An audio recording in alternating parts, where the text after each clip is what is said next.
Vous êtes à une nouvelle émission qui vient de commencer aujourd'hui. Et donc, bien avant que l'émission ne commence, comme on dit, tout seigneur, tout honneur, nous avons aujourd'hui notre directeur de la radio qui est là.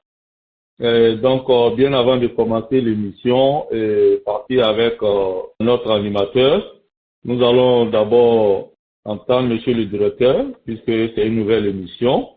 Et aussi, d'abord, je tiens à remercier toute la direction de la radio qui a bien voulu me donner cette opportunité aujourd'hui de présenter cette émission. Donc, vous avez aujourd'hui comme animateur monsieur Saïd Yerelon, qui est un nouveau animateur, voilà, qui sera aujourd'hui là pour vous entretenir sur un thème bien précis. Donc, avant de donner le thème de la salutation à l'invité, nous allons passer, voilà, le mot du directeur général, voilà, avant de commencer l'émission. Bonsoir, monsieur le directeur général de la radio.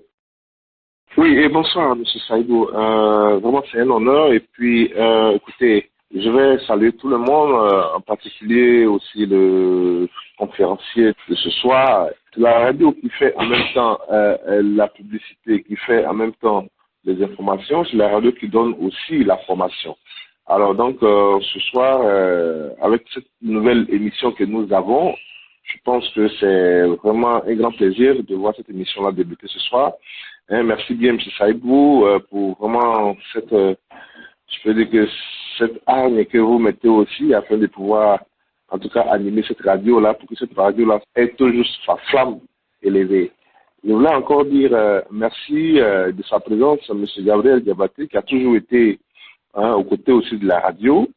Je préfère ne pas aller en trop et dire que vraiment merci à toutes, bonsoir à tous les auditeurs et puis voilà que les bonnes choses commencent sur la radio. Merci à vous. Voilà, merci monsieur le directeur. De passage, je dis bonsoir aussi à la directrice des programmes, voilà, madame Charlène Moussou, qui est aussi avec nous ce soir, à qui nous disons merci pour la collaboration, voilà, qui est toujours là sur la radio. Termine déjà 2 émissions. Et c'est avec un réel plaisir. Voilà. Donc, pour ne plus tarder, nous allons nous tourner vers l'émission.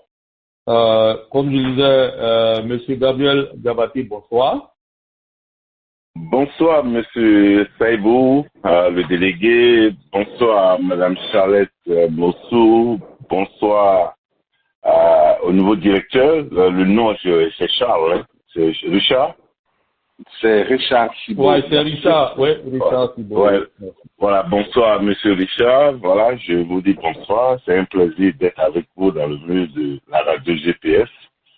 Et voilà, je vous dis merci.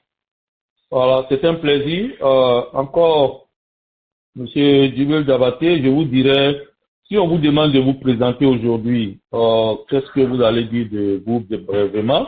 Parce que le sujet que nous allons aborder est un sujet un peu technique. Donc, c'est important que les auditeurs sachent d'abord qui présente l'émission, à qui ils ont affaire. Et je pense que cela est important. Donc, si vous pouvez vous présenter un peu, voilà, pour que les auditeurs sachent un peu à qui ils ont affaire. Merci. Bon, merci. Je suis Diabaté Gabriel Dubreuil et de formation, je suis ingénieur en robotique industrielle et je suis un PI en electrical engineering ici aux États-Unis. Et bon, la petite expérience que j'ai travaillé dans beaucoup d'industries. Et donc, j'ai fait 16 ans d'affilée dans la conception des disques durs, qui étaient d'abord faire des équipements pour faire les disques durs et CPU des computers. Et après, j'ai travaillé dans plusieurs industries de food processing et à travailler dans l'industrie de l'eau. Et pendant 8 ans, j'ai travaillé pour Siemens Water. Et après, j'ai travaillé pour Ivoquois Water, qui est la plus grande compagnie d'eau aux États-Unis. Donc, il m'a même donné la chance de visiter les 50 États des États-Unis. Donc, j'ai une expérience vraiment travaillé pendant longtemps, 8 ans, et en tant que non seulement chef d'une équipe de 11 ingénieurs dont j'étais leur chef. Donc nous avons fait l'eau non seulement au niveau des États-Unis, mais à travers le monde, que ce soit au Japon, en Malaisie, à Dubaï. Et j'ai coordonné un très grand projet d'eau de 2011, 2012, 2013, 2014 en Arabie Saoudite. Donc, je suis pas ingénieur dans le domaine d'eau, mais comme on doit faire des procédés, des équipements pour procéder l'eau, donc ça m'a amené à bien comprendre parce qu'on a fait des projets qui tournent autour de 200 millions, souvent même un peu plus. Donc, j'ai une expérience vraiment de l'eau, que ce soit l'eau potable, l'eau usée, et voilà, et puis le drainage d'eau. Donc, j'ai eu vraiment une expérience de 8 ans et demi, voilà, direct dans ce domaine. Donc, voilà un peu. Et aujourd'hui, je travaille toujours dans l'environnement parce que quand on parle de l'eau, on parle de l'environnement. Voilà pourquoi ici aux États-Unis, l'eau est liée à l'environnement. Donc, je travaille pour 5 grandes compagnies d'environnement ici aux États-Unis, qui est d'abord BHS, Zero Waste, Neo, RNT et Mass, comme on appelle, Maximum Artificial Intelligence. Donc, on essaie de remplacer les êtres humains dans le domaine de l'environnement où c'est les machines qui doivent trouver à la place des êtres humains. Donc, voilà un peu ce que je pourrais vous dire. Merci. Voilà, merci, merci monsieur Julius Dabaté, pour avoir quand même d'avoir donné déjà une information sur votre connaissance. Donc, ce qui veut dire que vous n'êtes pas là aujourd'hui par hasard. C'est un domaine que vous connaissez, que vous exploitez. Et c'est la raison d'ailleurs pour laquelle nous avons sollicité aujourd'hui votre rapport. Mais aujourd'hui, le sujet, comme nous l'avons noté, nous parle un peu de l'inondation à Abidjan. Quelle solution? Quelle solution? Pourquoi aujourd'hui l'inondation? Parce que cela préoccupe aujourd'hui la majorité des Ivoiriens. Lorsque nous nous référons aujourd'hui à Abidjan Net du 2 juillet, le samedi, qui a fait un reportage parlant de Côte d'Ivoire, plusieurs corps sans vie repêchés dans les eaux du district d'Abidjan. Et suite aux fortes pluies depuis le début de cette semaine, plusieurs corps sans vie ont été repêchés dans les eaux du district d'Abidjan par des sapeurs-pompiers, annonce une note d'information consultée par Abidjan. Après constat de la police, les corps ont été mis à la disposition des ponts funèbres. Précise la note qui mentionne quelques détails, notamment les dates et heures des découvertes. Ainsi, le mercredi 29 à 17h16, ancien Koumassi, un jeune homme de 17 ans a été repêché. Le jeudi 30 juin, il y a eu 2 victimes de sexe masculin. La première à 11h34 à Cocody Riviera Golf et la seconde à 13h15 au plateau, non loin base annexe marine.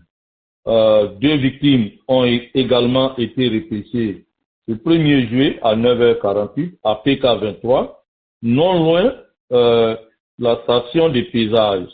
Un homme de 70 ans et à 15h40, Makuri résidentiel, un homme de type kazassien. Donc aujourd'hui aussi, en fait, ce samedi 2 juin, à Cocody Mputo, une victime de sexe masculin. Donc, nous voyons aujourd'hui que l'inondation ne rate aucun quartier à Abidjan. Et c'est un fait et c'est ce qui est aujourd'hui déplorable. Nous constatons que tous les quartiers aujourd'hui sont aujourd'hui victimes d'inondations. Donc, M. Gabriel, en tant que spécialiste, qu'est-ce que vous pouvez nous dire aujourd'hui de l'inondation à Abidjan? Pourquoi tous ces morts?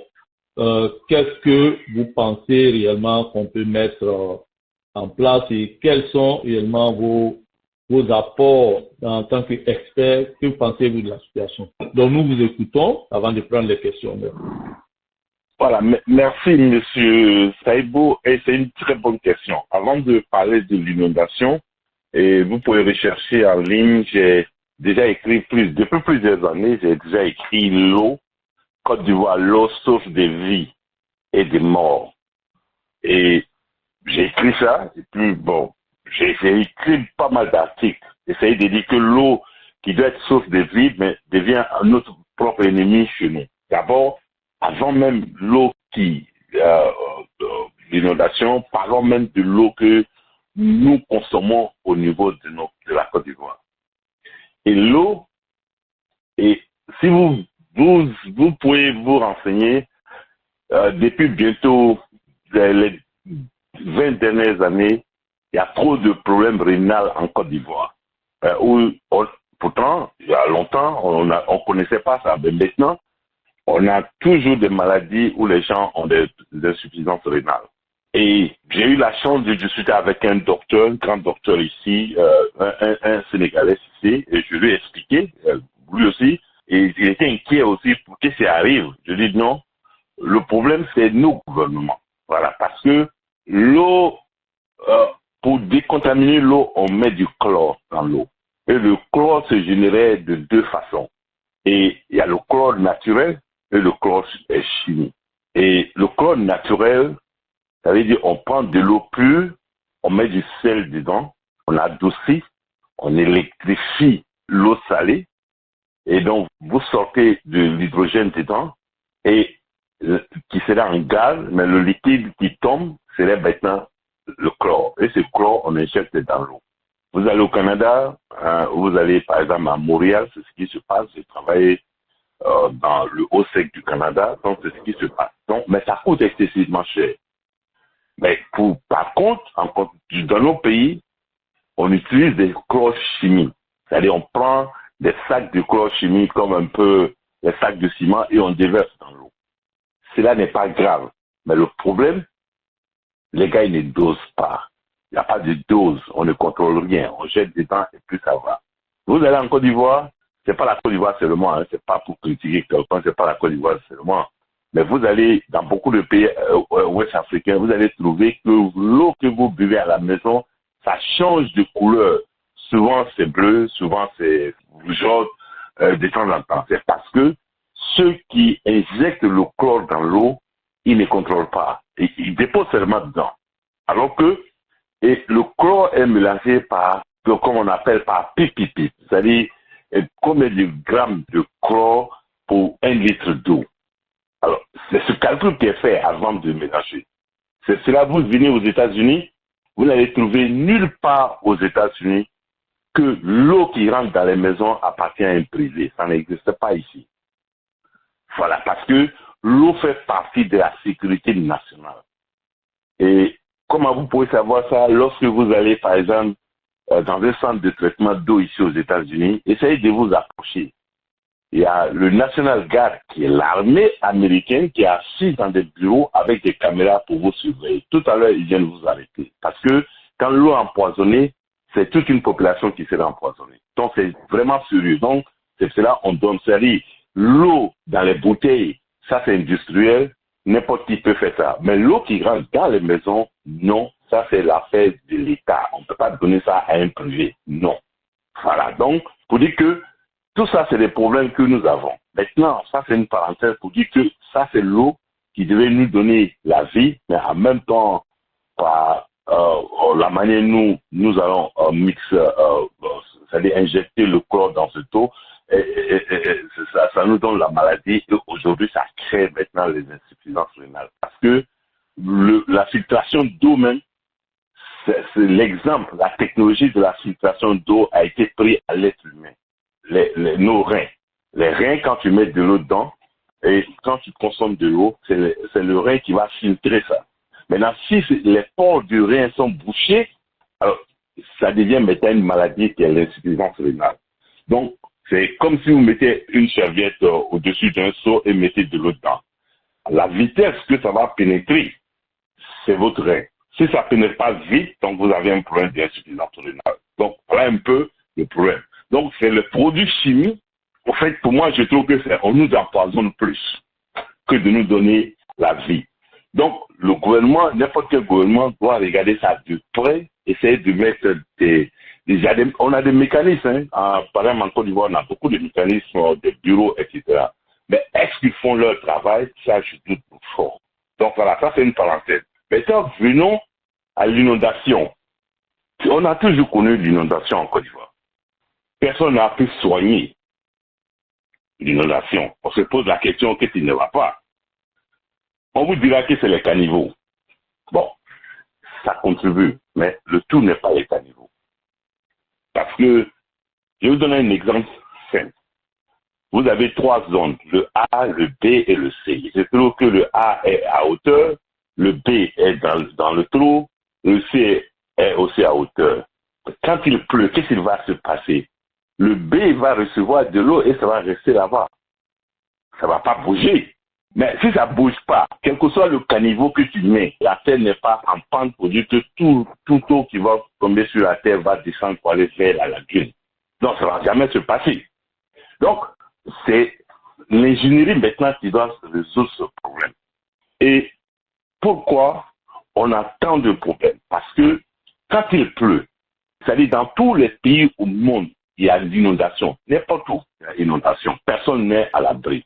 Mais la différence, c'est la capacité du pays à pomper l'eau, à le forcer à aller à une destination qui fait la technologie de l'eau. Voilà. Parce que quand il pleut, vous avez de l'eau. Si vous ne laissez pas le temps à l'eau de s'asseoir et vous le conduisez directement à sa destination, alors même s'il y a l'inondation, ça prend seulement un jour, bon, et puis c'est fini. Mais lorsque vous attendez que l'eau même se trouve une voie de partie, alors il va rester au sol, le sol va absorber, ça devient comme un être humain. Lorsque tu bois, à un moment, tu es obligé de vomir. Donc, quand le sol absorbe l'eau arrivé à un moment, ça ne peut plus. Donc, il reste là, stagné, ou bien, s'il y a la chance qu'il peut couler pour aller ailleurs, il peut couler ailleurs. Mais malheureusement, on est fait pour que l'eau reste, vous savez. Donc, les caniveaux ne sont pas la solution. La solution, c'est que chaque quartier en Côte d'Ivoire devait avoir un centre de pompage d'eau. Le centre de pompage d'eau, ça veut dire quoi? Que lorsque c'est pas des centres où quelqu'un doit s'asseoir là-bas, en fait, c'est des trucs automatiques. C'est-à-dire, on fait des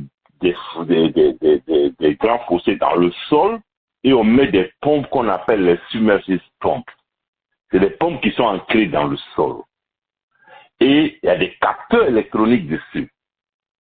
Dès qu'il commence à pleuvoir et que le capteur détecte qu'il y a un niveau d'eau qui est là, la pompe s'active et ça pompe l'eau pour aller vers sa destination. Donc, on met des pipes et ça pompe. C'est cela, rarement, ça va m'étonner que, bon, dans vos états, est-ce que vous avez des caniveaux qui sont ouverts? Non, tout est fermé. Parce que il y a des pompes partout, il y a des pompes dans le sol. Et souvent, ça ne coûte pas aussi trop d'investissement.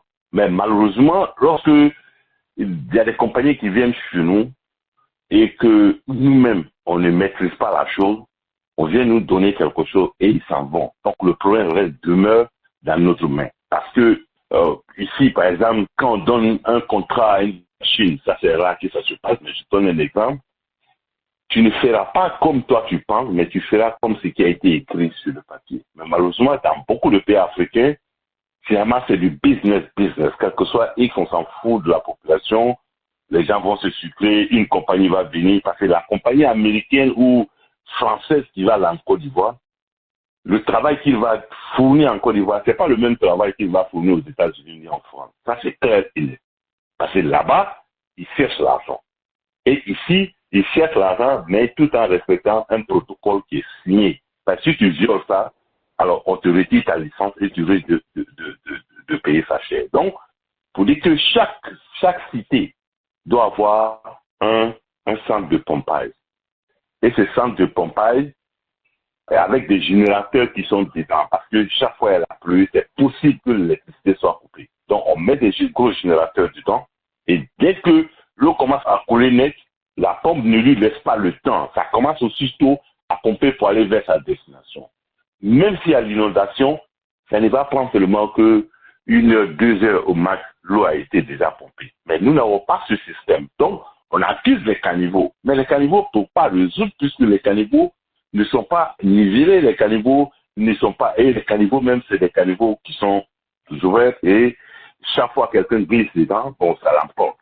Donc, voilà un peu le vrai problème. Sinon, on peut résoudre ce problème. On prend un seul quartier, on peut résoudre ce problème, pomper l'eau, chaque fois il va pleuvoir, on va pousser l'eau à aller vers sa destination. Voilà un peu, M. Saïbou. D'accord, merci, merci vraiment, M. Gabriel, pour cette présentation. J'informe déjà les auditeurs qui sont en ligne que, bon, s'ils veulent poser des questions, ils peuvent faire le 5 étoiles. Mais, M. Gabriel, vous avez soulevé un problème très important. Par exemple, le fait que aujourd'hui, tous les gouvernants qui sont là depuis ont échoué. Mais aujourd'hui, est-ce que vous pensez que cet échec-là, comment vous analysez ça? Parce que ça dit que ceux qui sont réellement à la charge de l'eau ne connaissent pas ce système, ou bien est-ce que cela nécessite vraiment des fonds? Parce qu'il y a ça aussi. Est-ce que ces gens de projets-là, ça nécessite des financements qui sont hors de portée de nos États africains? Qu'est-ce que vous pensez, comme vous l'avez déjà fait, est-ce que vous pensez que ça a des coûts énormes qui nécessitent vraiment qui sont hors de portée pour qu'on... Merci, non. Monsieur Saïbou, nos pays, par exemple, la Côte d'Ivoire a beaucoup d'argent. Ça, c'est clair. Et on peut. C'est pas des projets qui sont comme, je vais pas dire que c'est pas des projets à ce niveau. Parce que chaque quartier doit avoir un centre de traitement d'eau où on canalise l'eau aller vers le centre de pompage. C'est comme ça. C'est-à-dire, on ne dit pas, tu es à gauche, va à droite, tu es à droite, va à l'est. Non. On fait en sorte que tout est pompé aller à une destination. Et cette destination, on fait ce qu'on appelle le triage. C'est se fait d'une manière automatique. C'est-à-dire, l'eau vient et il y a une grille qui marche dessus, qui prend le déchet pour mettre au-dessus, et puis l'eau passe en bas. Mais la pompe est de l'eau à partir. Mais on ne peut pas toujours dire au gouvernement, parce que les gouvernements, bon, tous les gouvernements, ils ont eu toujours des cadres qui sont là, des cadres qui sont là à la charge de résoudre ces problèmes. Mais le problème que nous avons, c'est que nous avons beaucoup de cadres qui ont une expérience dans l'inexpérience. Alors, quand je dis une expérience dans l'inexpérience, c'est très simple. Je prends le Bénin, par exemple, en Côte d'Ivoire. Il y a beaucoup de cadres au Bénin. Mais les cadres qui sont au Bénin, ils sont sortis de l'école à aller s'asseoir au Bénin. Donc, ils sont sortis de l'académie, aller au Bénin, aller trouver ceux qui sont avant eux, qui ont une expérience, mais qui sont aussi sortis de l'école, aller s'asseoir là-bas. Donc, après 20 ans, tu ne peux pas dire qu'ils n'ont pas d'expérience. Mais c'est ça la réalité. Donc, c'est ça, moi je dis que ils ont de l'expérience dans l'inexpérience. Parce que on n'apprend pas à conduire un camion dans un livre. Il faut vraiment pratiquer. Donc, on a ce problème. On a comment et les infrastructures sont gérées. Mais comme nous venons toujours vers les pays développés, d'aller faire à notre place, mais les pays développés ne font pas toujours ce que nous on veut. Parce que les pays développés, ce qui est important, ce qui est intéressant même avec eux, c'est quand toi-même tu sais ce que tu demandes, tu mets sur papier. Alors, ils vont suivre ça. Mais si tu ne mets pas sur papier, tu dis, fais comme tu as fait en France, fais comme tu as fait aux États-Unis. Les États-Unis n'est pas la Côte d'Ivoire, ni le Mali, ni le Burkina. Donc c'est ça. On connaît notre pays. On sait ce qui se passe chez nous. Eux, il ne faut pas rester chez eux et faire des chemins ici et aller imposer ça. Il faut aller étudier chez nous et résoudre le problème. Par exemple, je prends l'exemple de la Banque mondiale et du FMI. Mais la Banque mondiale et le FMI, les gens sont assis au bureau. Et en parlant du développement de nos pays en Afrique, mais entre nous, si ça marchait là, depuis les indépendances, on devait avoir au moins un seul pays africain qui était développé. Mais aucun n'a été développé. Mais pourtant, la Banque mondiale est là, le FMI est là, on est derrière eux, ils nous donnent de l'argent, ils nous prêtent de l'argent, on ne sait pas comment ça se passe, mais on ne se développe pas. D'ailleurs même, on était même sur le point de se développer sur la route du développement dans les années 1970, mais ça, cette voie de développement s'est soldée par beaucoup de choses et la pauvreté, où on parle maintenant, et il faut nous aider. Et c'est comme j'ai écrit dans mon livre que le développement, c'est comme un avion qui prend son envol sur 1000 mètres. Malheureusement, les Africains, notre avion a parcouru les 1000 mètres, mais au lieu de voler, on s'est retrouvé dans un rond-point. Et depuis 1960, on tourne dans ce rond-point puisqu'on ne sait pas quelle voie qui mène au développement. C'est ce qu'il explique que chaque gouvernement qui vient, ils vont faire un nouveau programme de développement national. Alors que, ici aux États-Unis ou dans les pays, il y a un programme de développement national qui est drafté pour 50 ans. Donc, n'importe qui vient là, tu ne feras qu'ajuster par rapport au temps, mais tu ne changes pas le contenu. Mais chacun donne, mais aucun n'a marché en tout cas aujourd'hui. Donc, personne ne peut dire que ça a marché parce qu'on est, jusqu'à présent, on est des pays sous-développés. Voilà. Et pour ne pas tirer long, pour vous montrer maintenant comment vous pouvez regarder le sous-développement, par exemple, entre la Côte d'Ivoire et la Côte d'Ivoire, par exemple, on dit que la Côte d'Ivoire générait de l'électricité, on donne l'électricité au Mali, au Burkina, etc. Nous tous, on lui dit. Mais la Côte d'Ivoire n'a que 3000 mégawatts d'électricité. Donc, 7% est perdu dans le transport, qui reprend 192 mégawatts que personne ne consomme, mais on paye. Mais compare la Côte d'Ivoire à la Malaisie. La Malaisie a 95 000 mégawatts d'électricité. 95 000 mégawatts et 3 000 mégawatts. Donc, on n'a pas d'électricité qui peut nous amener à un développement industriel. Ben, on a de l'électricité pour s'éclairer. C'est ça. Entre 3 000 et 95 000. Quand tu regardes ces deux chiffres, ça te permet de comprendre qui est vraiment sur la route du développement. Voilà un peu, M. Saïdou. D'accord, M. Gabriel. J'ai une autre question rapidement. Est-ce qu'aujourd'hui, nous savons que peut-être dans des États, il y a des compagnies quand même qui sont en contact avec les gouvernements pour le traitement d'eau. Selon certaines, nous avons vu des entreprises ici qui recueillaient ces eaux-là et qui les purifiaient, ensuite les mettaient sur le marché pour consommation. Est-ce que vous pensez aujourd'hui que nos pays africains sont prêts pour recevoir ces gens d'entreprises qui peuvent vraiment travailler ces eaux-là et puis les mettre sur le marché? Parce que nous buvons de l'eau même, d'après les gens qui sont de l'eau qui a été purifiée, mais c'est des eaux d'égouts et autres. On nous apprend ici qui sont souvent purifiées et remises sur le marché. Est-ce que vous pensez aujourd'hui que les pays africains sont prêts pour ce genre de choses? Ok, merci M. Saïbou. Et moi, j'ai fait cette proposition plusieurs fois. Et quand tu montes une usine, alors tu te bases sur quoi pour monter une usine? La matière première. D'accord? Si j'ai la matière première, je monte une usine pour faire du jus de mangue. Je ne sais pas si vous me comprenez. Ok. Donc, l'eau sale, là, ça existe chez nous plus que chez tout le monde. Donc, enfin, je vais dire, si on veut parler de saleté, on a saleté dans nos pays plus que tout le monde.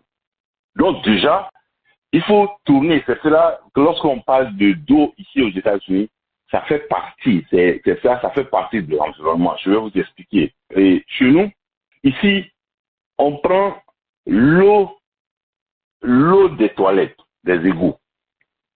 On va filtrer.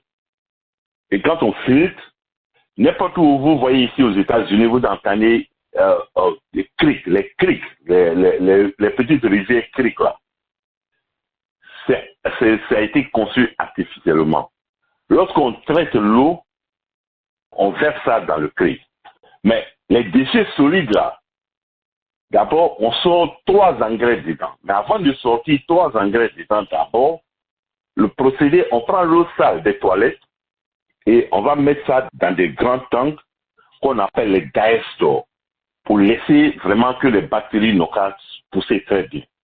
Et on retire le gaz méthane. On retire automatiquement le gaz méthane dans ça que on prend ce gaz méthane pour faire pas mal de procédés, hein, que ça soit allumer des choses, chauffer la maison ou faire marcher des générateurs, le gaz méthane sort de ça. Voilà. Donc, le déchet solide maintenant, ça va être traité de deux façons. Première, on sort l'engrais qui est utilisé pour des plantations qui vont servir à nourrir les bétails. Il y a le deuxième, ça c'est pour les êtres humains. Le troisième, c'est ce qu'on achète pour aller mettre dans les jardins. Voilà, donc on ne jette rien ici, au fait. Rien n'est jeté. On va faire des déchets. Nos déchets, on récupère l'eau. Vous allez payer même des taxes pour ça. On va sortir 3 engrais dedans. On va sortir le méthane gaz dedans. Mais combien de milliers de personnes qui travaillent dans ce domaine? Moi, je travaille pour Ivoquois. Notre entreprise, ici aux États-Unis, on est 90 000 emplois. 90 000 emplois. Sur place aux États-Unis. Que dans ce taux. Voilà. Donc, pour dire que on peut faire ça au niveau de la Côte d'Ivoire. Si on fait un centre de pompage d'eau, on le fera tout simplement qu'on appelle des SBR. On appelle ça les batch réactions. C'est des grands caniveaux grands et ça, on n'a pas besoin d'expertise. Moi-même, je peux le faire. Je peux faire la conception du départ jusqu'à la production. Fini. Sans demander l'expertise de qui que ce soit dehors. Voilà.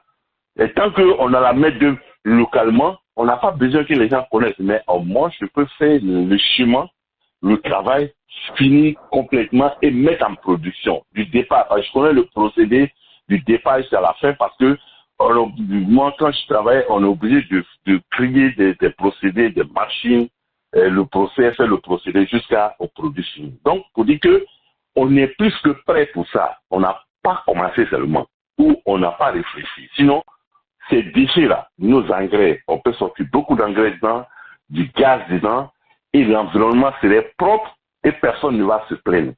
Et même encore créer de l'emploi, parce que il suffit seulement, parce que nos caniveaux ne sont pas liés, il suffit seulement que des gens achètent des bennes, tu vas chez quelqu'un, tu ramasses les déchets à la maison, des toilettes comme dans nos maisons, on te paye 2500, mais toi tu vas déposer ça dans ce SBA-là, on te paye là-bas 5000 francs pour aller déposer, mais tu prends une citerne, tu remplis partout, tu vas déposer. C'est-à-dire que tu es payé de bout en bout.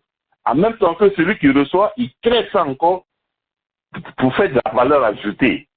Où on a du gaz qui sort dedans, on a des 3 engrais qui sortent dedans, et l'eau pure aussi sort dedans. Même l'eau même peut être traitée au point qu'on peut boire. Mais on n'a pas besoin de ça, mais ça peut être parce qu'il y a beaucoup d'eau, des toilettes qui sont utilisées dans beaucoup je connais des coins, bon, je ne vais pas dire ça, mais les eaux en bouteille, là, parce qu'arriver, lorsque on traite l'eau juste à arriver à un niveau, c'est fini, bon, ça peut être un buvable, quelle que soit l'eau, ça peut être buvable. Voilà. Donc, voilà un peu, monsieur Saïbou. Donc, c'est possible, il y a une très grande possibilité, et une richesse même d'ailleurs. C'est une richesse qu'on est en train de jeter, et une richesse qui est en train de nous rendre malades. Alors qu'on peut convertir ça pour donner du travail à beaucoup de jeunes, et notre environnement serait encore plus propre. Voilà ça, M. Saïbou. Voilà, merci, M. Gabriel, pour cette présentation. J'informe toujours que ceux qui veulent poser des questions, vous pouvez faire 5 étoiles. M. Gabriel, lorsqu'il y a eu l'inondation à Abidjan, bon, les gens ont comparé à l'Allemagne, par exemple, où ils ont montré une inondation, pour dire que voilà, c'est pas en Côte d'Ivoire seulement, il y a les inondations partout. Mais est-ce que selon vous, ces inondations qui se passent aujourd'hui dans les pays européens, aujourd'hui, c'est aussi que c'est un échec de leur côté, ou bien par rapport à la Côte d'Ivoire, est-ce que vous pensez que c'est les mêmes réalités et que quel que soit ce qu'on fait, il peut toujours avoir des inondations? C'est un peu voilà. cette question. Voilà, c'est ce que je disais d'entrée. J'ai dit l'inondation, ça se passe partout dans le monde. Mais c'est ta capacité à pousser l'eau, le temps. C'est-à-dire, c'est une course à la montre. Quand il pleut, combien de temps je vais mettre pour pousser l'eau aller vers sa destination? Si moi je passe 2 jours et que toi tu prends 1 heure de temps ou 2 heures de temps, mais c'est chez moi qui serait plus gâté que chez toi. C'est tout. C'est parce que quand il pleut, je prends par exemple l'exemple même, c'est Zurich. Zurich, ils ont l'un des centres de traitement d'eau les plus sophistiqués en Europe. Mais il arrive souvent quand il pleut jusqu'à dépasser le degré, ils ont eu des soucis de choses. Mais c'est dans 2 heures, 3 heures de temps, c'est parti. Hein. Voilà. Mais si nous, on attend que l'eau même se cherche une voie pour partir, mais ça va jamais partir. C'est ça. Sinon, celui qui te dit ça s'est passé en Allemagne, c'est des personnes qui ne veulent rien comprendre. Mais ça se passe partout. Mais seulement, est-ce que quand tu lui poses la question, l'Allemagne a mis combien de temps pour pomper son eau, et puis vous avez mis combien de temps pour pomper? C'est ça la différence. Sinon, ça se passe partout. Voilà, parce que c'est la nature, donc il peut pleuvoir jusqu'à dépasser le degré. On a vu ici à Louisiane, où presque toute une ville était dans l'eau. Mais pomper l'eau là, ça a duré seulement 2 jours. La ville était complètement, toute une grande ville plus qu'Abidjan. Tout était dans l'eau. Mais ça a pris seulement 2 jours. Il n'y avait plus d'eau. Mais seulement la saleté était là, donc il n'y a plus le temps de pouvoir nettoyer. Mais ça, et c'est pas la pluie qui a fait ça parce qu'ils sont en bas de 6 mètres. Donc c'est la mer qui a dégueulé sur eux. Donc ça se passe. Voilà. Donc, il ne faut pas comparer l'Allemagne à nos pays. L'Allemagne, il y a eu une inondation là-bas, mais ils ont pompé leur inondation et puis ils ont fini avec ça rapidement. Donc, il y a eu le tsunami en Asie, mais ça a pris combien de temps? Ça a fait beaucoup de dégâts qui ne s'étaient jamais arrivés, mais ils ont pompé parce qu'on a vu l'eau qui a monté là-bas presque 150 mètres d'auteur. Voilà, donc, mais ils ont pompé. Mais chez nous, on n'a aucun mécanisme de pompage. C'est ça la vérité. Il n'y a aucun mécanisme.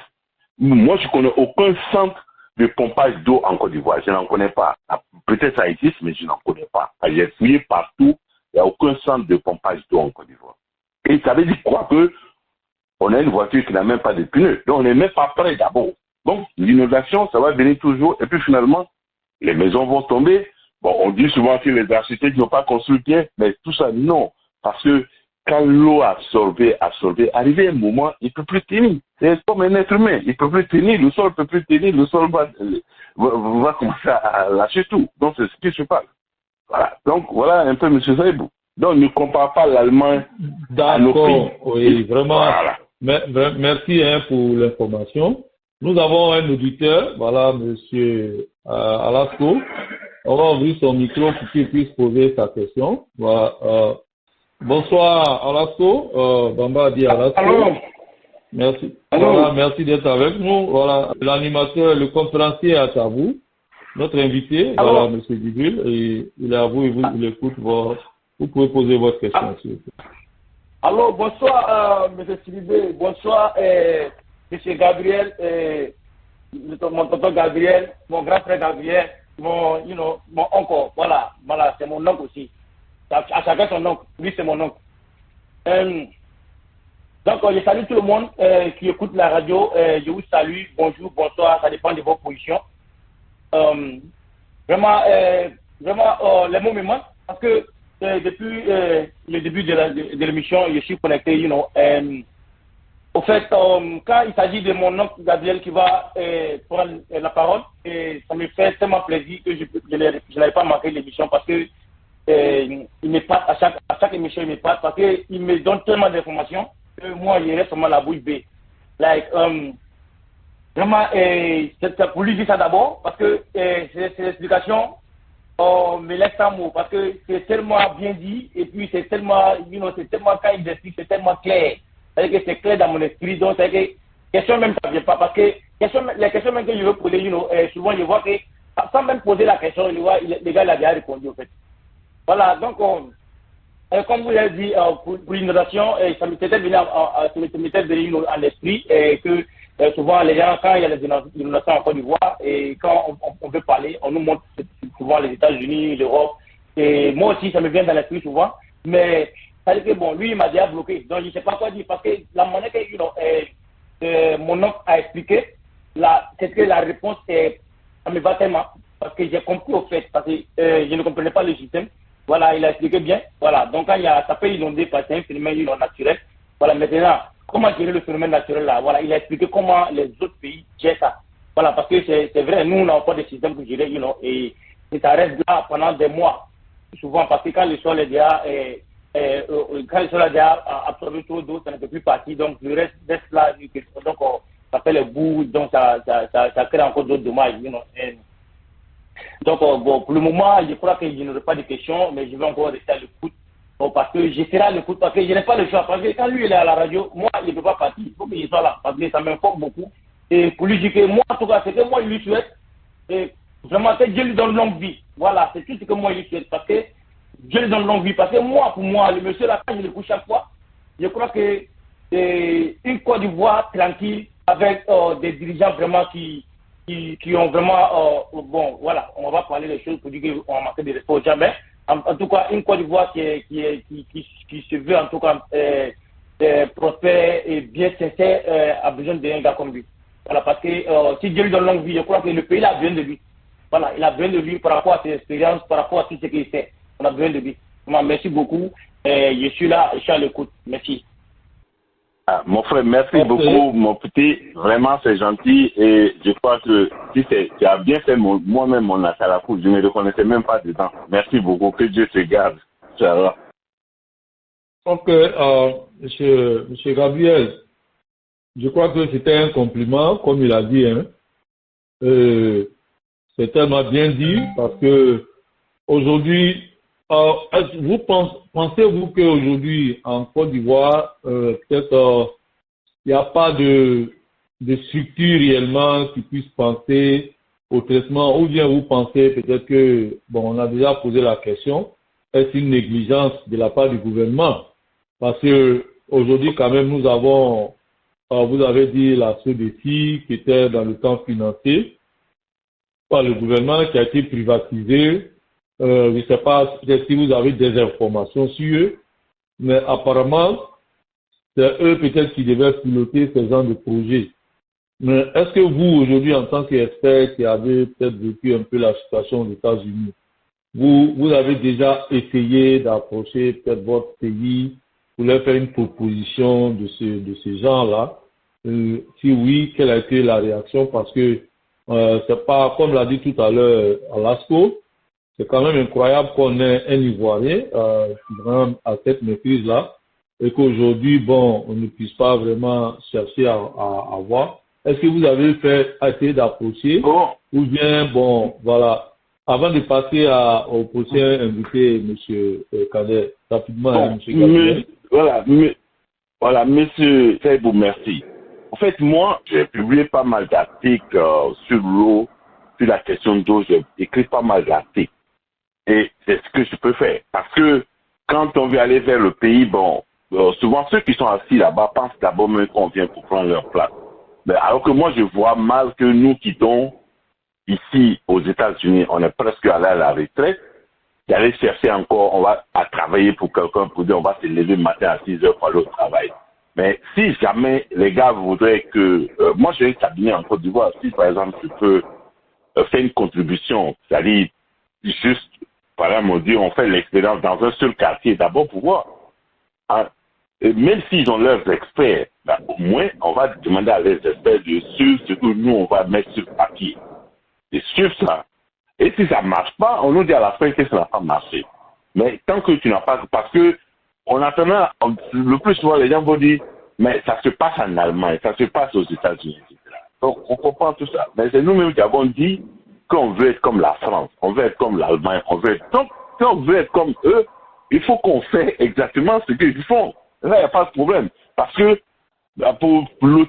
pour faire un lotissement d'abord, la première étape, il faut que le ministère de l'Environnement d'abord va regarder le coin viabilisé et puis faire une provision d'abord avant qu'on lotisse le coin. Mais pourtant, c'est pas ce qui se passe. Sinon, comme je le dis, on a le problème d'eau en Côte d'Ivoire là, ça peut se régler. Parce que si ça se règle pas, ça veut dire que Dieu même nous a créé pour être tué dans l'eau chaque année. Mais on peut régler. Mais il faut investir dedans. On a fait beaucoup d'investissements. Bon, je n'accuse pas trop nos gouvernements. Pourquoi je les accuse pas?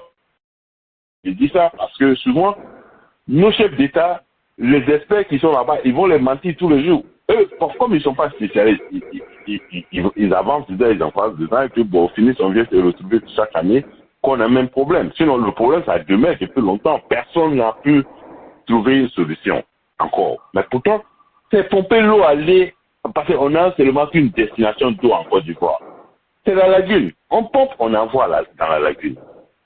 Mais c'est pas ce qui se passe. On dit à l'eau, toi-même cherche à aller dans la lagune. Mais si l'eau ne connaît pas la route de la lagune, il va rentrer dans les maisons. Puis finalement, et tout le monde est coincé. Donc, voilà un peu ce que je peux dire, quoi. Donc, si demain, un ministre nous dit, il faut nous donner un conseil, on va lui donner des conseils. Parce que moi, je lui dis, je ne suis pas homme qui est allé sur Facebook ou Google pour lire. Parce que j'ai travaillé dedans. J'ai travaillé dedans à un haut niveau. Non seulement ici aux États-Unis, mais dans beaucoup de pays à travers le monde. Donc, je connais le problème. Je sais ce qu'on vit dedans. Moi, je fais un grand projet pour l'État de Michigan. Mais eux, ils prennent combien de millions de cubiques mètres à la minute. Mais ça, c'est une minute. On nettoie et puis on met ça dans le lac, comment on appelle ça, Michigan, et directement. Ils n'ont pas de problème. Mais il peut avoir que l'eau peut tomber jusqu'à dépasser des degrés. Mais quand ça tombe là, ça est là, il y a des pompes qui sont actionnées, qui les tirent pour aller vers la destination. Donc, dans quelques heures, il n'y a plus d'eau. Au moins, on peut dire que c'est mouillé, mais ça va se sécher. Mais si ça reste là-bas pendant 1-2 jours, mais c'est fini. Il va y avoir des moustiques, il va piquer les gens, les serpents, n'importe quoi, et puis la terre, et puis les murs vont commencer à tomber. Voilà un peu, M. Saïbou. Voilà. Donc, j'attends le prochain. Merci. M. Saïbou, oui, j'ai fini. Allez-y. Oui, merci, M. Gabriel. Nous allons passer au second auditeur qui est M. Kader. M. Kader, bonsoir. Bonsoir. Oui, votre question, s'il vous plaît. Adam Kader, délégué DPS Atlanta. D'abord, j'aimerais dire merci vraiment pour vraiment tous ces détails parce que vraiment c'est un coup magistrat qui est en train de donner à chacun de nous. Et vraiment merci pour ça déjà, M. Délégué. Maintenant, ma question est que souvent les gens disent que parce qu'il y a eu une augmentation de la population d'Abidjan, et c'est ce qui a entraîné souvent tous ces dérapages avec les inondations. Est-ce que l'augmentation de la population a un impact sur l'inondation? Ma deuxième question est que, avec le projet que le Maroc a au niveau de la corniche, est-ce que c'est pour faciliter le drainage de l'eau ou c'est un autre projet qui n'a rien à voir avec comment freiner l'inondation? Merci. Ok. Je peux répondre, M. Saïdou? Oui, bien sûr. Oui, bien sûr. Ok. Oui. Maintenant, la dernière question. Le Maroc, bon, la corniche, on sait qu'il y a toujours un problème d'eau à la corniche. Donc, même si je ne sais pas qu'est-ce que le Maroc fait, parce que je n'ai pas eu d'informations, je n'ai pas lu la documentation encore. Mais même si le Maroc arrive à résoudre le problème de la corniche, cela ne va pas régler le problème d'Abobo, ni de Yopougon, ni d'Anyama. Parce qu'à Anyama, même l'eau ne descend pas vers Abidjan, l'eau descend sens contraire. Donc voilà un peu. Donc sur ça, il faut attendre le résultat à la fin pour finir. Mais pour moi, je me suis dit que le Maroc, c'est certes, ils sont bien, mais le Maroc, c'est un pays aussi sous-développé comme nous. Il faut quand même qu'on soit clair. On allait dans les mêmes écoles que les Marocains. On a beaucoup d'intellectuels ivoiriens, beaucoup d'intellectuels ivoiriens. C'est-à-dire, on se base sur nous-mêmes, sur nous, notre connaissance. Si on n'a pas, on va chercher et voir qu'est-ce que nous pouvons faire. Parce que il faut éviter toujours que quelqu'un vienne. Parce que si quelqu'un vient te dire ce que toi, tu dois manger chez toi à la maison, tu vas manger ton totem. Et on a toujours mangé nos totems. Parce que on attend qu'eux viennent nous dire, alors, c'est qu'on peut faire. Mais leur réalité et notre réalité, c'est pas la même chose. Mais si nous-mêmes, on a une connaissance, c'est comme tu vas acheter une voiture, tu vas acheter la voiture que tu veux. Mais si tu attends que le dealer te donne n'importe quelle voiture, les voitures qu'il a, qui ne vend pas beaucoup, il va te vendre ça et puis il s'en va. Donc, C'est comme ça, les autres pays ont coopéré avec l'Afrique jusqu'aujourd'hui. Parce que nos ingénieurs, nos bureaux qui sont là, c'est les gens qui prennent toujours leurs renseignements dehors. Mais ils ne savent pas que dehors, là, c'est pas parce que l'Amérique a parlé que Dieu a parlé ou bien la France a parlé. Il faut la réalité. On vient par exemple, on a des frères ici qui sont dans le transport, mais quand on veut parler du transport, on peut leur poser la question. Ils peuvent donner leur expérience, comment ça se passe, qui est la réalité, parce qu'ils sont dedans tous les jours. Il y a d'autres qui sont dans d'autres métiers, on peut leur demander, ils peuvent donner, parce que c'est notre pays. Quand ça marche là, c'est bon pour nous tous. Et puis on n'attend pas aussi voir que, quel que soit le président qui est là, on ne veut pas l'échec d'un président, parce que quand un président échoue, il faut diviser son échec par le nombre de la population. C'est nous tous qui perdons. Donc, on ne veut pas. Que tu aimes ou tu n'aimes pas, on ne souhaite pas qu'un président échoue. Maintenant, lorsqu'on parle de la population, ok. Mais si même la population a augmenté et les Chinois vont faire comment alors? Ça, c'est très simple. Parce que pomper là, si la population a augmenté et qu'ils créent beaucoup de déchets, ces déchets-là, on doit multiplier les centres de traitement de ces déchets, donc ça augmente encore la richesse. Parce que ce n'est pas les déchets qu'on prend pour aller jeter, c'est les déchets qu'on prend pour traiter et puis faire de l'argent, convertir les déchets en argent. Voilà, c'est ça. Parce que c'est comme l'énergie, on convertit l'énergie à l'économie. Quand on convertit l'énergie, ça devient l'économie. Ça, c'est une réalité. Donc, si on peut avoir des déchets, on peut... Chaque ville de la Côte d'Ivoire a un centre de traitement des déchets. Ils ont un générateur et quand ils vont traiter le déchet là, on produit l'électricité avec ces générateurs, on met ça sur la grille de la compagnie énergétique. Donc, du coup, on ne va pas dépendre à 100% d'Abidjan. Si tout le monde est contributeur dans l'électricité, tu vois qu'on va passer de 3000 MW à 20 000 MW. Mais pourtant, les déchets que nous-mêmes on produit, qui nous rend malades, on peut prendre des déchets pour faire de l'argent. Ici, là, je vais vous donner un exemple simple. Je suis en train de faire un projet pour une compagnie en Californie. La compagnie, chaque 8 heures de temps, il traite 1200 tonnes, je dis 1200 tonnes, chaque 8 heures de temps, il traite 1800 tonnes de déchets. Et chaque 1800 tonnes de déchets qu'il traite en 8 heures de temps, quand on enlève les papiers, ils vendent la tonne du papier, je crois, à $120 ou un truc comme ça, l'aluminium à $900. Eux, ils font un chiffre d'affaires dans les déchets, alors qu'on va ramasser chez les gens. Ils vont payer pour ramasser. Eux, l'année, ils font plus de milliards de dollars de chiffre d'affaires. Ça appartient au gouvernement de la Californie. Mais pourtant, nous, on va déposer les déchets à Kwedo et on ne sait pas que faire de cela. Pourtant, c'est de l'argent qui est là. Donc, si on parle de l'énergie verte, etc., si on peut convertir nos propres déchets, nos propres saletés en richesse, mais peut-être même on va produire encore plus de déchets et puis nettoyer ça. Parce que ça nous donne de l'argent, c'est pas déchets. Donc ici, bon, pour aller terre à terre, comme je dis, les cassas que les gens font à la maison, c'est les mêmes cassas qui vont faire les manger et c'est les mêmes manger qu'on prend pour manger et puis aller encore rejeter. Et on sort de l'énergie dedans, on sort de l'engrais dedans, les engrais vont faire pousser les manger, etc. Des milliers et des milliers de personnes travaillent dans ce domaine. Donc voilà un peu. Donc pourquoi nous on ne peut pas le faire? Si eux ils peuvent le faire, peut-être on ne peut pas tout faire, mais au moins on peut faire ça parce qu'on produit du déchet, on a la matière première. Voilà. Donc on peut le faire. Donc moi je ne vois pas que c'est la démocratie parce qu'il y a trop de personnes à Abidjan. C'est pas ça. Parce que même s'il y a trop de personnes à Abidjan, mais il n'y a pas trop de personnes dans ta maison. Mais l'inondation te trouve chez toi à la maison. Donc c'est un peu ça. Donc je dis que c'est une question de planning, d'un plan réel de développement et de traitement des déchets de la Côte d'Ivoire. Si on fait ça, le problème d'eau va s'arrêter tout de suite. On va pomper l'eau chaque fois quand ça tombe. Voilà un peu. Merci. Merci, M. Gabriel. Nous allons prendre le suivant, l'auditeur, qui est M. Baradi. Bonsoir, M. Baradi. Oui, bonsoir, M. Gabriel. Je vous avoue que je suis ébahi par la qualité, disons, de cette émission. Et vraiment, comme le frère Alasko l'a dit, je pense que cette émission est beaucoup informative. Nous apprenons beaucoup par rapport au drainage des eaux et comment ça se passe.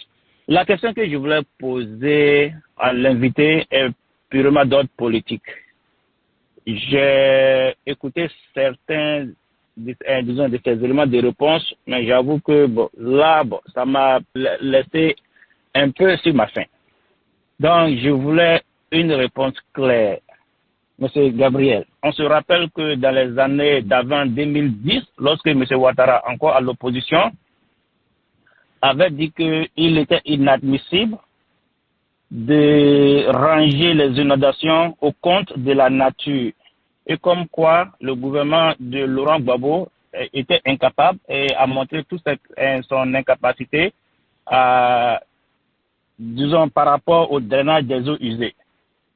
Étant donné qu'aujourd'hui, ce même fléau se présente, est-ce qu'on peut dire que M. Ouattara a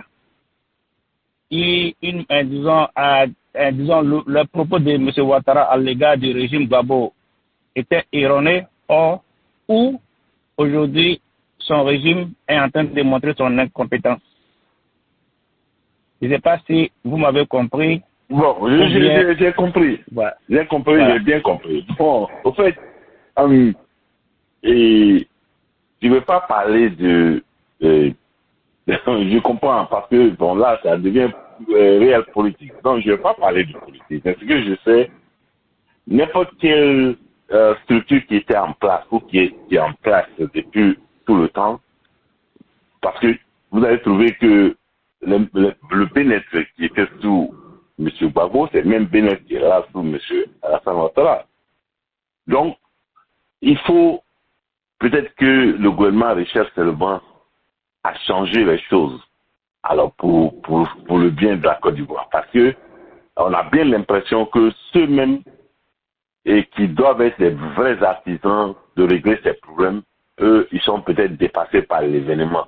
Ou bien c'est l'eau même qui les embrouille, mais ils sont, voilà un peu ce que je peux dire. Donc, pour moi, ça n'a pas marché encore depuis le temps des BD jusqu'à aujourd'hui. Personne n'a réussi ça encore. Donc, et Alassane et Gbagbo, mais on ne peut pas mettre ça au compte de la nature.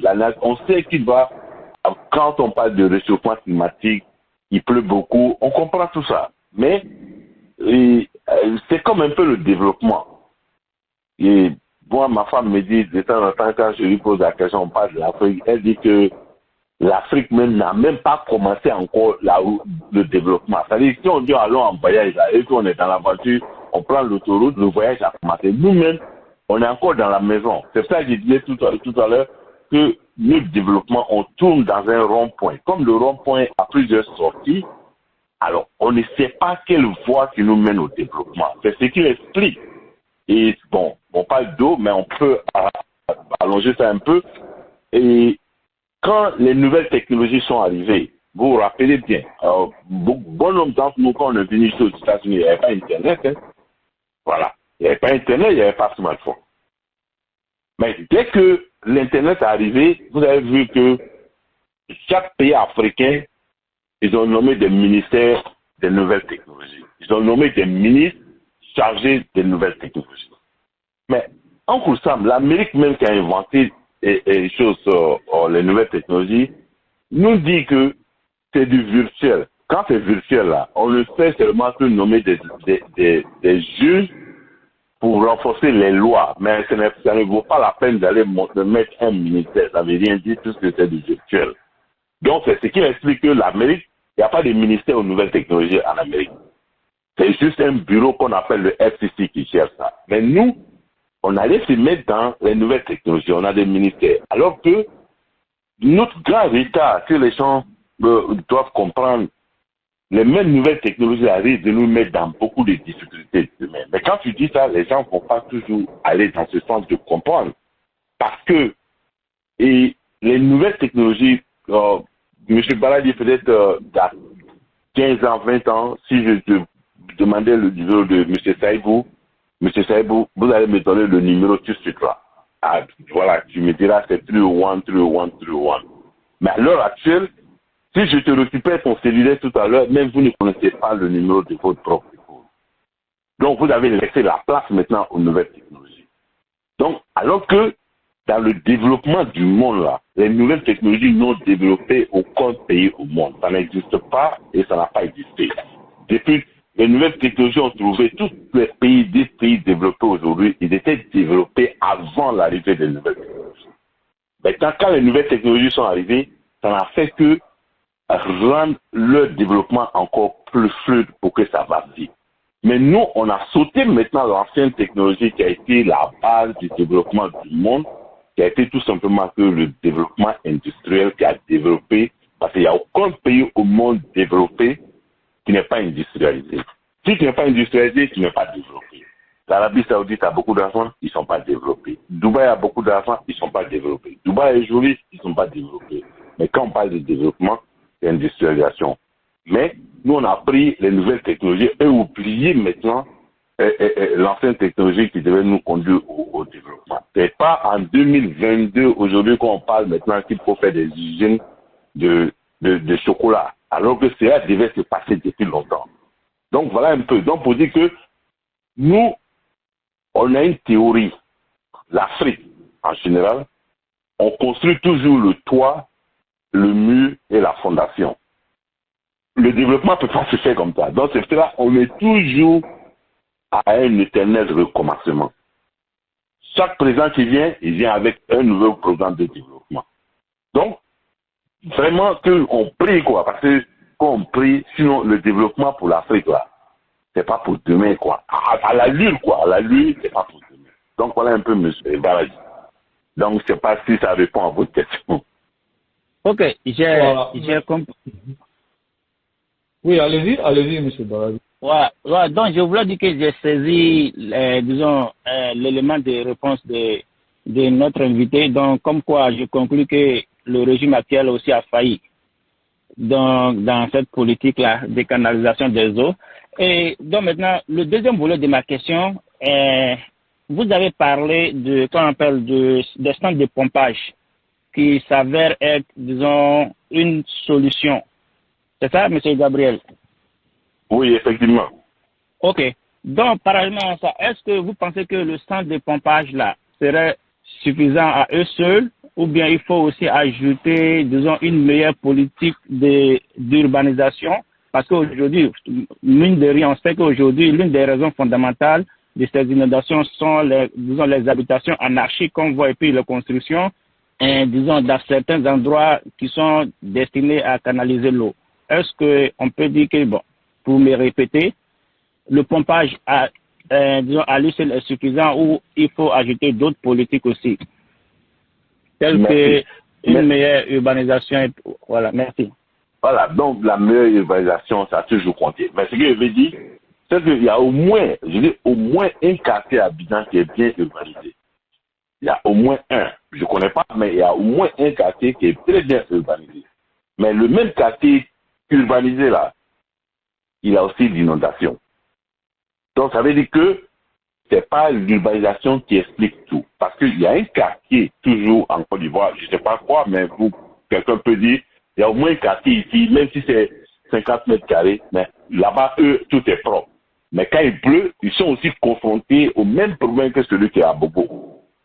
Donc, pour dire que la solution, même si c'est urbanisé, mais il faut pomper l'eau pour aller vers une destination. Parce que vous ne pompez pas pour aller vers la destination, alors que vous êtes assis dans un creux. Mais qu'est-ce qui va se passer? Quand tu as une maison ici et que tu as un basement, il y a toujours une pompe. Il y a une pompe submergée dans le basement. Dès qu'il pleut net là, et que l'eau rentre là-bas, la pompe même, même si vous êtes en ville, la pompe va commencer à pomper l'eau pour mettre dehors. C'est comme ça. C'est comme ça. Donc, même si on fait une bonne urbanisation, mais il faut toujours pomper parce que la terre n'est pas nivellée. Pour dire qu'on est plat, quand l'eau tombe ici, ça va tomber, ça va aller de l'autre côté. Parce que ça tombe là, le côté A va aller au B, le B même peut aller se retrouver au C, ainsi de suite. Mais c'est à toi de dire, tu es là, mais moi je t'envoie où je veux que tu pars. Mais en t'envoyant là-bas, il faut une technologie. Et cette technologie, il faut que dans le sol, il faut qu'il y ait des pompes un peu partout dans le sol. par quartier. Chaque quartier doit avoir un centre de pompage d'eau. Chaque quartier doit avoir un centre de pompage d'eau.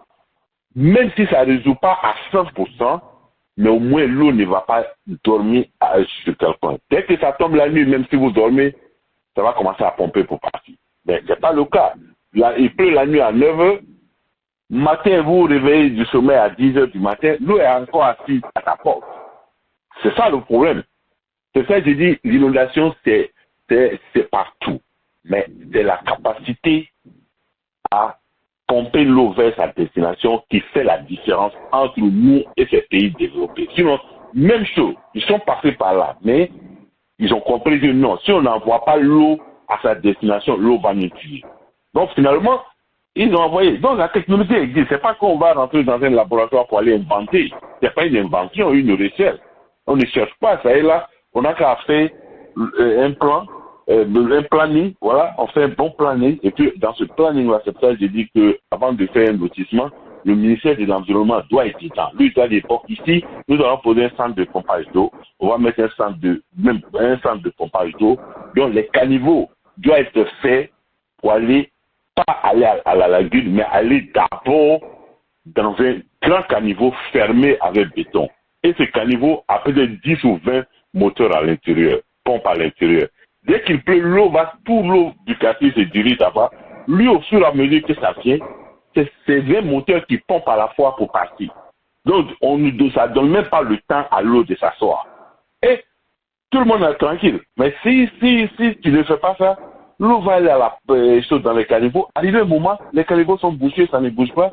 Ça retourne encore d'où ça vient. Et finalement, ça va s'asseoir à terre. Et bon, la terre est fluctue. Donc voilà un peu ce que je pourrais dire. Merci. Voilà, merci, merci M. Baradi pour votre question.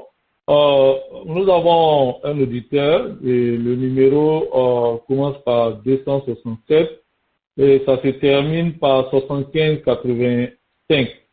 Donc, vous pouvez vous présenter et poser votre question. Bonsoir, le frère Saïbou depuis New York. Moi, c'est Konego Timoko depuis Oklahoma City. Grand merci aussi à l'intervenant, M. Gabriel Dabaté, pour toutes ces informations. Vraiment. Je pense que le tuteur président a déjà même exposé ma question. C'était aussi le côté concernant l'environnement.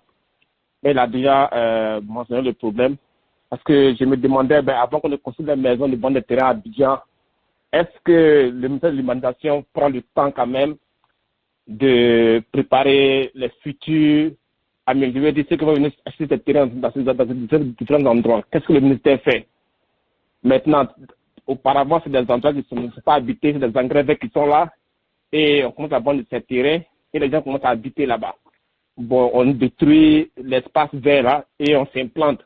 Maintenant, quand il pleut, il n'y a pas de système de canalisation et tout s'écroule après. Donc, quand on parle de faire des systèmes de pompage, mais qu'est-ce que d'abord le ministère de l'Environnement propose comme solution? Avant qu'on ne parle d'abord de canaliser l'eau, parce qu'il y a tout d'abord un travail qui est fait en amont avant qu'on arrive en aval. Donc, qu'est-ce qu'on peut apporter de ce côté? Maintenant, concernant le problème de pompage, des caniveaux, quels sont les grands moyens qu'on peut dégager? Est-ce que nos gouvernants précédents n'ont pas pensé à cela? Sinon, quel est le vrai problème? Est-ce que ces personnes n'ont pas les moyens assez pour pouvoir faire ça ou bien qu'est-ce qui nous manque? Moi, c'est deux questions que je voulais juste mentionner. En tout cas, merci et je suis à l'écoute. Voilà, merci. Bon, maintenant, ce que je peux dire pour répondre à votre question, c'est que je disais tout à l'heure que avant même d'urbaniser un coin, le ministère de l'Environnement doit être le premier ministère à aller d'abord faire l'étude comment l'environnement dans ce secteur-là doit être pris en compte. C'est après ça que lui, il donne un certificat qui donne son aval au ministère maintenant de l'urbanisation. Et le ministère de l'urbanisation maintenant va urbaniser le coin et puis en avant. Mais tu ne peux pas aller directement construire et puis chercher maintenant à résoudre le problème de l'environnement. C'est pour ça que je disais tout à l'heure que notre problème, c'est que ce qu'on doit faire en amont, ça a été fait en aval. Donc, on a toujours inversé les choses. On construit le toit, le mur et puis la fondation. Alors que on peut aller dans une démarche logique, scientifique, qui n'a pas d'ambiguïté et avancer. Si, avant que quelqu'un va se construire là-bas, le ministère dit, bon, nous, on va prendre peut-être 400 mètres carrés. Et cela serait un très grand caniveau et construire ça avec un béton armé complètement, personne classé. Et là-bas, on met le centre de pompage là-bas. Maintenant, on dit au ministère de l'urbanisation, voilà, il faut urbaniser, mais rassure-toi que tous les caniveaux doivent se diriger vers ce seul centre de pompage. Donc, en ce moment, le quartier, tout le monde va aller là-bas. Et ce centre de pompage, déjà, a les tout nécessaire de pomper l'eau pour envoyer maintenant à sa destination finale. Donc, ce qui est important, c'est que dès qu'il commence à pleuvoir, le centre de pompage n'attend pas que j'ai de l'eau complètement remplie avant de pomper. Dès que ça arrive seulement à 50 cm, toutes les pompes sont activées. Donc, au fur et à mesure que ça vient, les pompes ne font que pomper pour partir. Donc, quand c'est comme ça, même s'il y a l'inondation, mais rapidement, l'eau serait tirée pour aller. Mais si on ne fait pas comme ça, et que c'est le ministère de la construction même qui va même commencer à construire là-bas, donne des autorisations pour construire, et après lui, le ministère de l'urbanisation vient après lui, et après ça, le ministère de l'environnement commence à se poser la question. On va se retrouver toujours dans le même problème. Donc c'est tout. C'est une démarche logique, scientifique, qui est simple, quoi. Il n'y a pas de mélange dedans. Tu fais A, B, C, D. Mais quand tu fais le B et tu reviens en arrière, mais tu vas toujours recommencer les choses. C'est ce qui explique nos problèmes. Voilà un peu. Je ne sais pas si cela répond à votre question. Yeah, effectivement. En tout cas, c'est bien détaillé. Comme je disais, c'était un peu renversé. Il n'y a pas de système en place pour mieux suivre ce qui se fait sur le terrain. Donc, voilà. Merci. Voilà. Un petit exemple rapide même. Un petit exemple. Et en Côte d'Ivoire, quand vous construisez, par exemple, et qu'on fait de l'électricité dans la maison, il y a une structure en Côte d'Ivoire, je crois qu'on appelle Sécurel, non, si quelqu'un peut me rappeler, qui vient et tester, regardez bien si l'installation répond aux normes. Mais généralement, eux, ils te donnent le certificat pour approuver ça sans que eux-mêmes se déplacent pour aller chez toi. Donc, il se trouve, il n'y a pas longtemps, c'était l'an passé, j'ai un ami là, qui a une sœur que le courant l'a secouée dans la... C'est-à-dire, elle s'est lavée, et puis le courant est rentré dans l'eau pour la secouer et puis elle est décédée. Et il n'y a pas encore une semaine, j'ai un ami qui habite qui me dit que il est étonné parce que lui, chaque fois il ouvre son robinet, le courant le secoue. Déjà même, regarde un peu ces problèmes-là. C'est parce que ceux qui doivent aller contrôler, ils n'ont pas fait leur travail. Ils ont pris l'argent seulement et puis bon, c'est fini, et puis ils ne sont pas partis. Donc, tant que c'est comme ça, le contrôle n'est pas strict, mais on va toujours se retrouver dans des situations comme ça. Sinon, depuis on passe d'une inondation, ça ne finit pas. Merci. Merci, M. Gabriel. En fait, moi, la question que je vais poser, bon, c'est la dernière question, parce qu'il est déjà là. Il y a un auditeur qui avait demandé tout à l'heure que c'est dû, est-ce que c'est le fait que la population augmente? Mais moi, je vais repositionner ma question dans ce sens-là pour dire, est-ce que le gouvernement ne peut pas prévoir, selon la planification d'une ville ou bien d'un pays, est-ce que cela ne peut pas être prévisible sur 10 ans, par exemple, que dans tel coin, il pourra avoir inondation, qu'est-ce qu'il faut pour anticiper cela? Pour moi, je pense que, est-ce que cela est possible de faire? C'est-à-dire anticiper les inondations, par exemple, je ne sais pas s'il faut appeler géographe ou un cartographe, ou bien, bon, ils ont des noms, ceux qui étudient un peu, est-ce que réellement, par rapport à leurs études, ils peuvent prévoir, par exemple, dans 10 ans, bon, voilà, il y aura une inondation ici, voilà ce que nous devons faire. Ça, c'est un peu ma question, quoi, vous, en tant qu'expert. Est-ce que cela est possible de prévoir? Oui, c'est ça, la planification, ça se fait dans tous les pays. À partir du moment où on connaît le nombre de femmes qui accouchent chaque jour dans l'année, on essaie de faire des planifications par rapport à ça. Et aussi, bon, il y a des situations de cas de force majeure qui peuvent arriver où il y a un pays qui a un problème où beaucoup d'immigrés vont venir dans l'autre pays voisin, donc cela arrive. Mais, quel que soit le nombre de personnes qui vivent là-bas, quel que soit le nombre de personnes, Hein? Tant que les structures de pompage sont bien faites, parce qu'on va faire sur des terrains vastes. Et là, si la population augmente là-bas, mais on ne fait qu'augmenter la capacité des pompes. C'est tout ce qu'on fait. Donc, on ne va pas changer les choses. Tant que la population augmente dans la zone, s'il y a 1000 personnes là-bas et que c'est 2000 personnes demain, et qu'on avait besoin de 4 pompes là-bas pour pomper, aujourd'hui, on met 8 pompes. On ne fait qu'augmenter la capacité, c'est tout. Voilà, donc ça c'est la planification. Mais si on attend parce que nous on attend toujours que le problème soit en face de nous avant de chercher solution. Pourtant, il faut chercher la solution avant que ça n'arrive. Voilà un peu, c'est un peu ça. Donc, je veux dire que cela n'explique pas, parce que pour nous, ça a duré depuis longtemps. Ça a toujours, on a eu toujours une inondation. En Côte d'Ivoire, il pleuvait souvent 6 mois dans l'année. Donc, nous tous on fait ça. Donc, on devait s'arranger. C'est pour cela, moi, j'accuse le bureau Bennett. Le Bennett, je pense que c'est des gens qui sont compétents, vraiment, qui font des dessins. Mais l'infrastructure, je ne crois pas que le Bennett connaît bien l'infrastructure. Ou carrément, ils ne maîtrisent pas. Ça, c'est une réalité. Moi, j'ai fait une lettre ouverte à Feu Amadou Gonkou, par le cas son âme. J'ai demandé de justifier, je lui posais la question s'il pouvait justifier le Bennett, parce qu'on ne voit pas, le Bennett là, on ne voit pas qu'est-ce qu'ils font réellement. Parce que si l'eau nous tue et le Bennett est là, ça veut dire qu'ils ont failli à leur travail. Parce que normalement, eux, ils devaient étudier, analyser. Mais, n'oublions, c'est que c'est l'Afrique. Moi, j'ai des amis qui travaillent là-bas. C'est les gens qui sont au bureau matin, midi, soir. Mais nous, ici, on est tous ingénieurs comme eux. Mais on va rester au bureau faire une conception. Quand c'est fini là, il faut qu'on mette nos blouses pour monter au chantier. On peut rester au chantier. Parce que si ceux qui vont monter, ils sont heureux, c'est nous qui avons fait erreur. C'est nous qui avons fait la conception. Donc, on va là-bas, on va les suivre, et on va se rassurer que tout est fait normalement. Et puis, les inspecteurs du state vont venir visiter. Ah, c'est bon. Et puis maintenant, on valide et puis c'est fini. Mais on ne peut pas rester au bureau, envoyer là-bas où il fait. Bon, eux, c'est ça. Ils sont tous...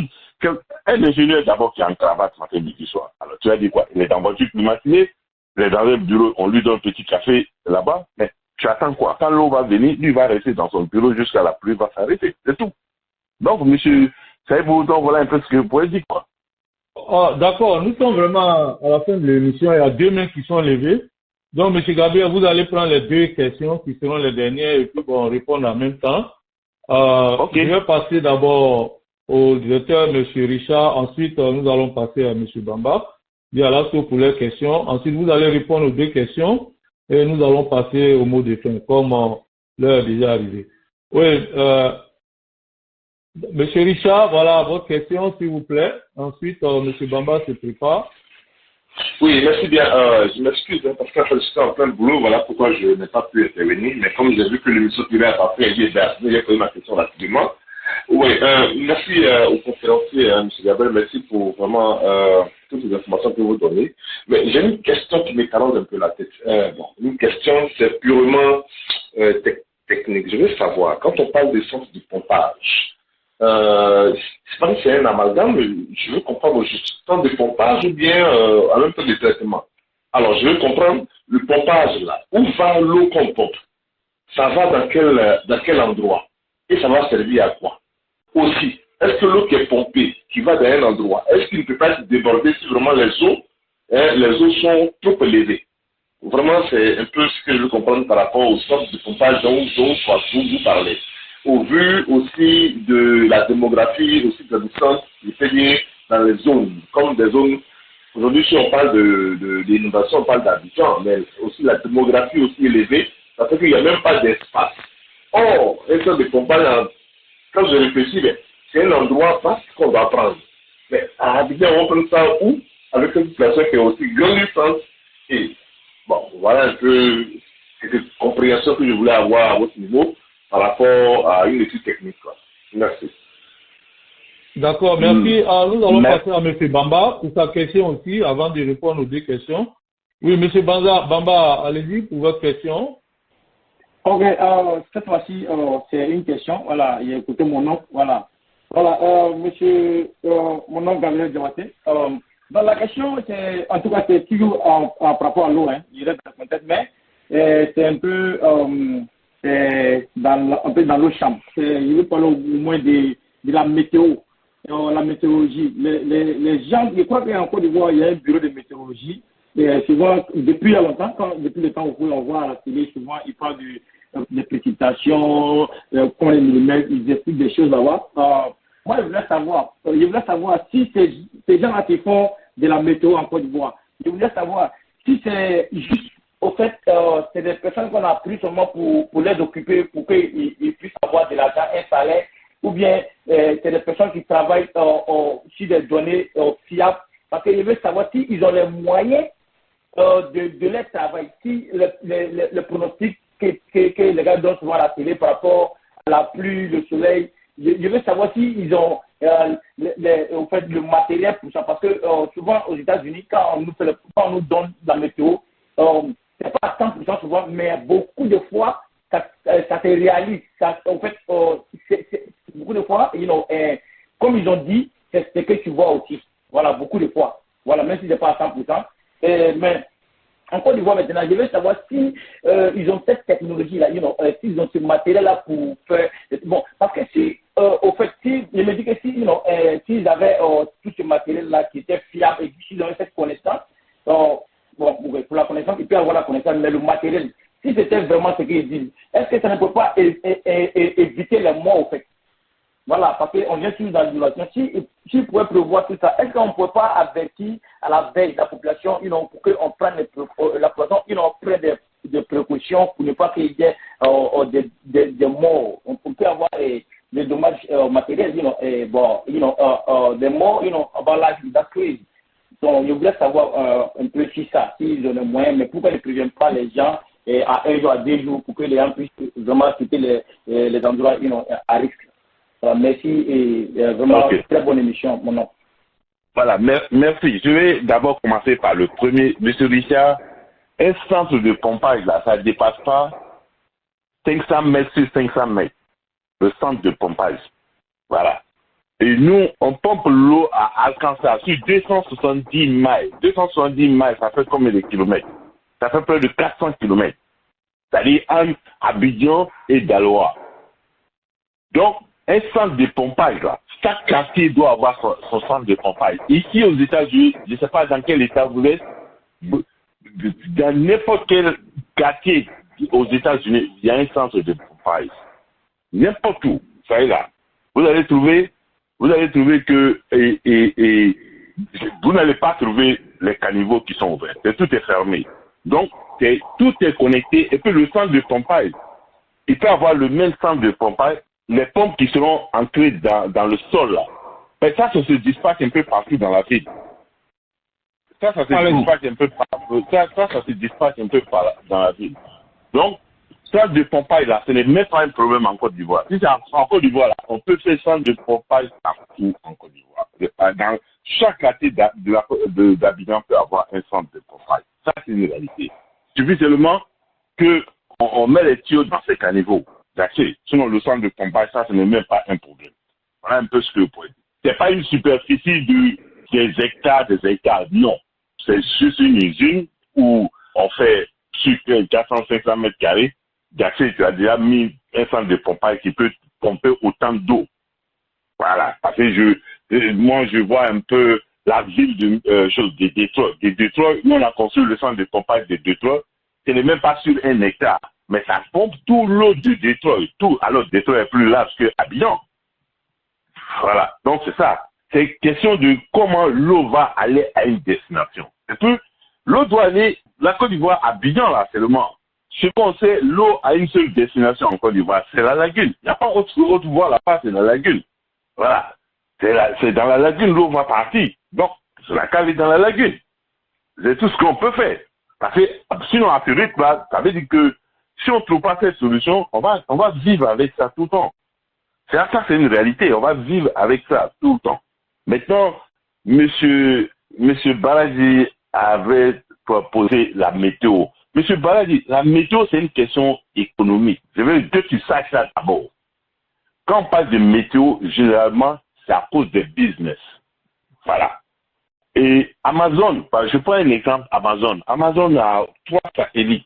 Amazon a 3 satellites de météo.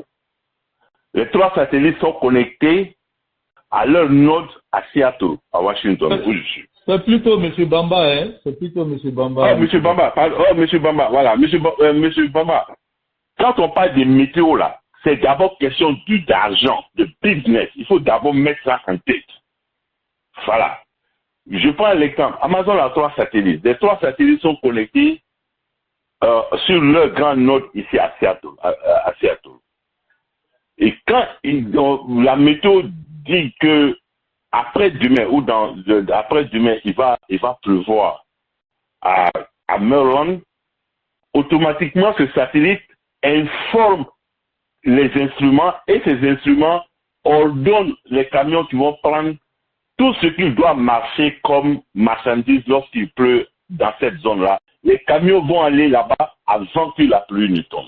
Donc la météo d'abord c'est ça. Que quand à Bidon on te dit qu'il va pleuvoir demain, pour que tu t'apprêtes, tu dois faire un voyage, tu dois faire n'importe quoi, tu dois faire un business, il faut que tu t'appelles qu'il va pleuvoir. Mais la météo ne te dit pas si la pluie va t'avaler ou pas. Il va te dire qu'il va pleuvoir beaucoup. Donc c'est tout, c'est à toi de prendre tes précautions. Donc au fait, c'est juste de l'information pour amener les gens à s'apprêter. Si on doit sortir, si on ne doit pas sortir, si on doit faire tel business, si on ne doit pas le faire. Mais en même temps, ça te permet de te mettre à l'abri. Si tu sais que tu es dans une zone, peut-être que il va y avoir chose la pluie et que la zone les murs peuvent tomber. Donc ça te permet aussi, tu as écouté qu'il va pleuvoir. Donc attends, on va quitter à Yopon pour aller à Cocody. Voilà un peu. Donc la météo c'est ça.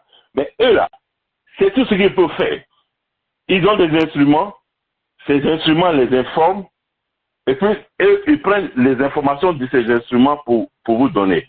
Et il arrive souvent qu'il y a des instruments de météo, quand il se trouve souvent qu'au moment où ils te donnent l'information qu'il va avoir la pluie, et il se trouve que l'instrument a eu un problème, il est disconnecté, etc., il peut aussi te mentir. Pas qu'il va te mentir. C'est cela si tu sais en Côte d'Ivoire, on avait l'habitude de dire que c'est la météo qui dit, mais c'est pas moi qui dis. Ça, les journalistes le disaient souvent. Parce que souvent, ça les trompait. Mais normalement, c'est question de prendre des précautions qu'il y a la météo pour vous dire, fais ceci, fais cela. Voilà un peu. Donc ici, aux États-Unis, en tout cas, c'est important. Le weather, c'est important parce qu'il y a beaucoup de business ici aux États-Unis. Il faut qu'ils sachent est-ce qu'il va pleuvoir, il va snow, ils doivent tout savoir. Sinon, il peut perdre beaucoup d'argent.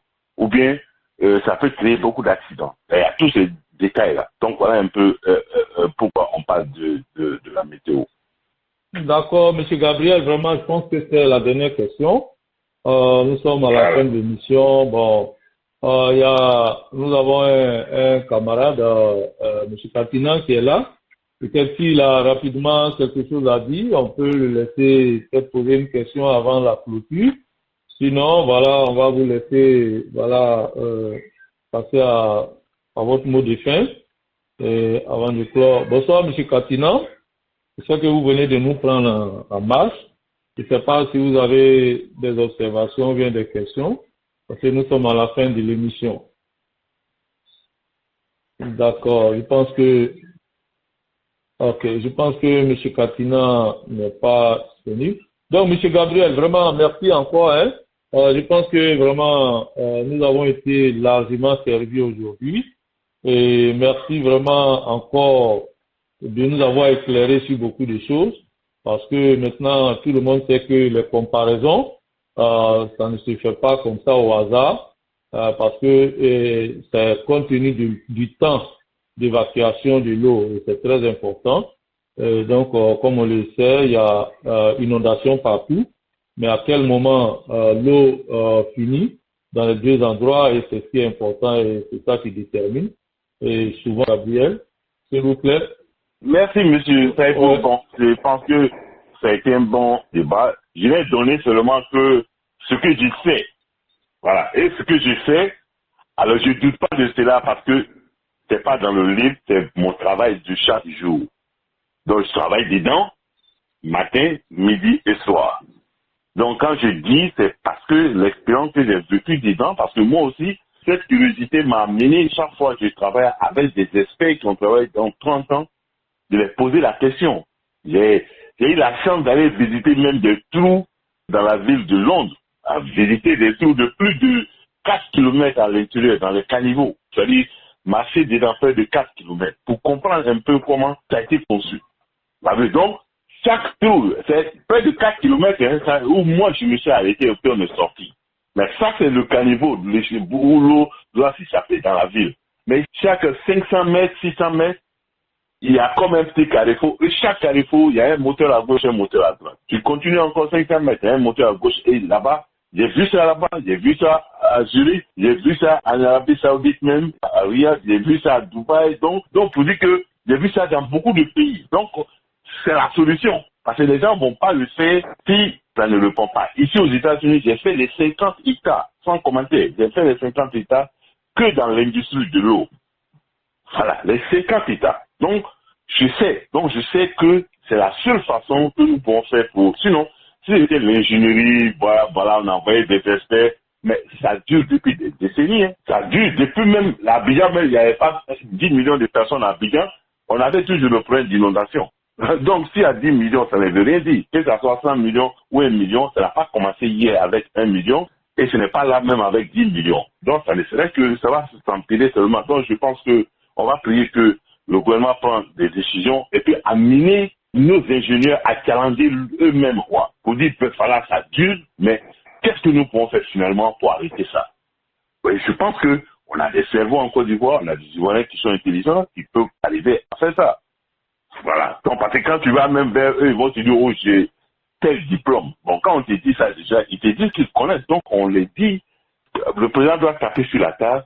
Si l'année prochaine, quelqu'un meurt encore dans l'inondation, dans tel quartier, je vous envoie. Vous allez voir qu'ils vont régler ça tout à l'heure. Donc, sur ça, je vous dis merci, ça a été un bon débat et je vous dis merci à vous. Monsieur Saïbou, j'ai une question rapidement. Bon, en fait, je n'arrive pas à faire le 5 étoiles. Quand je fais le 5 étoiles, ça coupe votre réponse. Ça. Donc, oui, quand vous êtes host. Voilà, en tant que host, je ne peux pas faire le 5 étoiles. Donc, allez-y rapidement. Donc, je suis la dernière personne.